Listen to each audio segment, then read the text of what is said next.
ما شاء الله هو ينام أنت كل سعتها والفرحة هذه درين كاجا كور هذا والد كلهم كلهم تاجين أنا أقول فرحسنا حقيقي ما مضي فرحة إذا كسوق بكشة بهاي إنير ويجي مقام يعني لكن أنا فرحسنا ما مضي يعني إلى شوكتو ما أنت فرحة إذا أي قلق بقى يقول فرحته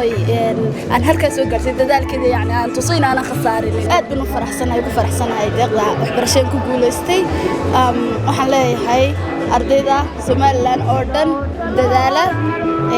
هيك سدون سواد جالسة إن شاء الله. مناي ما أنت واحد نصيبه عشان أرضيدي بحذية نقطة تقصيجي هو سيد كان عادي وحبرشادي كلام الله هذا كور. بسم الله وحن كسب بحي بريمريجي الرشاد تقصيجي هو كسب بحي الرشاد أدبن بكم هذنايا تعلمت هتصبرتين سكندريجي وحن كسب بحي نور الدين جيرلز هاي سكول يقلب تركود أدبن بكم هذنايا جامعة دينا أباستك يونيفرسيتي بان كسب بحي وحن صبرنايا ماستر ديجري أوف ميديكال لابوراتوري مركو أروح حن كبحي باتشلر ديجري أوف ميديكال لابوراتوري سو ماستر ديجري ما قادريا أو في الكاس. الحمد لله رب العالمين درين كيبل لما كوب كرا حق هاي وياي الحمد لله ما برشدي تعب كذي لهي يدنا قبل كذي ويحيسوي هلك إن شاء الله أنا جامعة كسب بحدي سكول كسب بحدي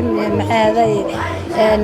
ددالك أي صوص ما يصير إلهي إمكانات تايوان أيوكو قولي إمكانه إن شاء الله يمكن سو قولي يا رجينا ذلك إنه وناكسن دولتنا تايوان ومعادنا يا حلا هاي ومعادين دولتنا ما تسنتين وسارد واحد برشة بحكسة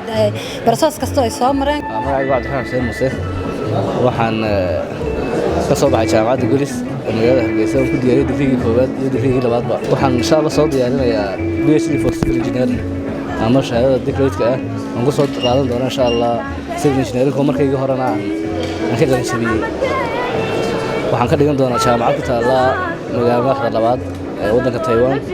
ولا تعيشون جامعة دنا فانكشيا university ولا هذا إن شاء الله وحن رجينا يعني سبوع نوصل لمان دونت. markii dadku ay soo codsanayeen way ku adkeyd runtii ardayda inay soo codsadaan sidee ugu suurto gashay inaad maanta ku guuleysto aad u buuxsato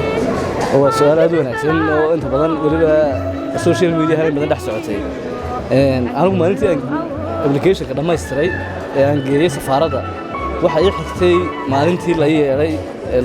la soo ogeysiyay inaan ku guuleystay scholarship-ka kaliya marka laga tagay nasiibka waxaan maranayaa waxaan buuxinay shuruudihii ay qolada scholarship-ka bixinaysay ee MOVA ama ICDF-ku ay u dhigeen in ardayda ku guuleysanaysa scholarship-ku ay buuxiyaan scholarship-ku Soomaaliland gaar uma ahayn mid wuxuu ahaa mid si online loo xareynayay wuxuu ahaa kal nooc loo yaqaan ICDF-ka ama ay bixiyaan qoladaas ay bixiyaan iyo qaybta labaad oo anu kan ku guuleystay oo ay bixinaysay wasaaradda arrimaha dibadda ee waddanka Taiwan waxaanu kala sinnayn ardayda caalamka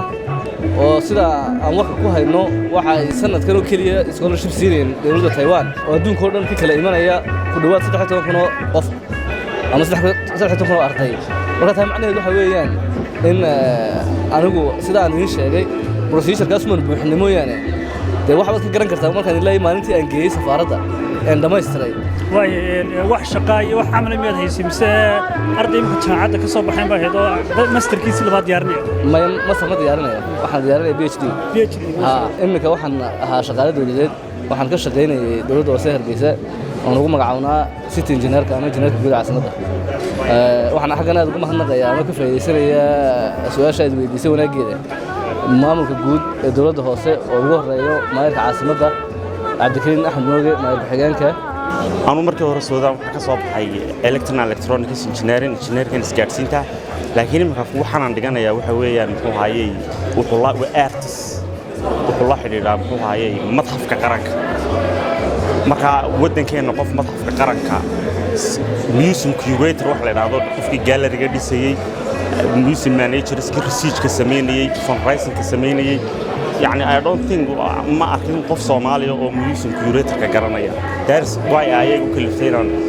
engineering كي عندي أنا بدلهم هاي arts والكورن أنت لك بفوقات هنا كقريب كشو scholarship والله حراسة شدة حراسة نسو يهلتاج هلي سابع قط حاجة نصيب كانوا يكون حريين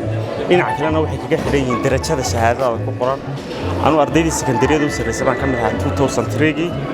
scholarship dowladeed ayaan ku tegey Suudaan 2004 dhammaadkiisii jaamacaddana honorkii galaaskan ahaa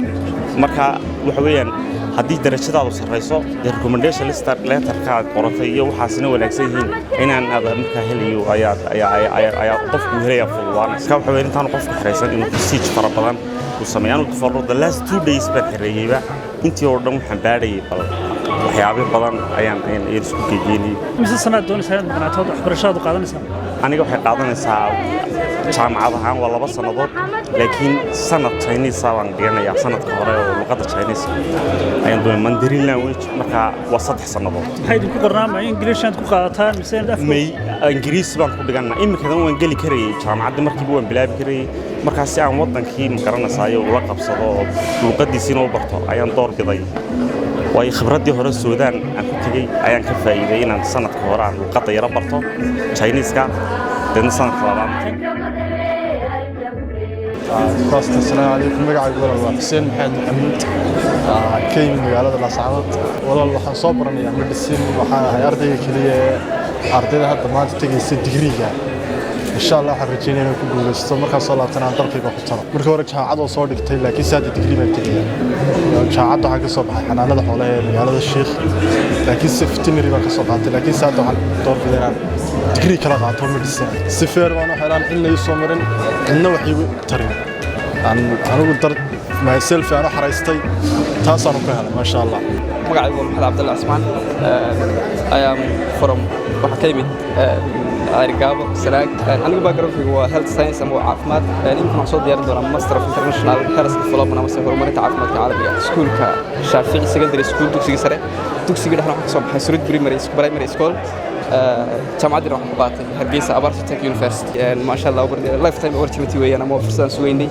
inaan wadanka uga faa'iideyn doono rajaynaa hadii lahayd telefishinka qana su'aal baad ma santiin magacaygu waa Samid Wandhow qoonteedu waxa weey tropical agriculture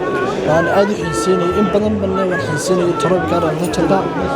ba garoonka farmata sanis waa jaacada Hargeysa jana haddana waxa jiray adoo waxbarashada si watay oo maqalaan tagay oo agrometeorology ah fursadan imika leena waa fursad aad u qaali ah waa tropical agriculture oo soo baran doono hamigayga ayaa ah wax soo saarka dalka wixii aad ku hamiisay aad maanta u baxaysaa sidaad ku heshay ma islahayd laakiin scholarship aad ku heli doontaa waxaad ku hamiisay inaad mar hesho wallahi chance walba qofna ma fisho chance markii qofna ma fisho laakiin wana gudaha la timaadayo adigu wayna dariyo leedahay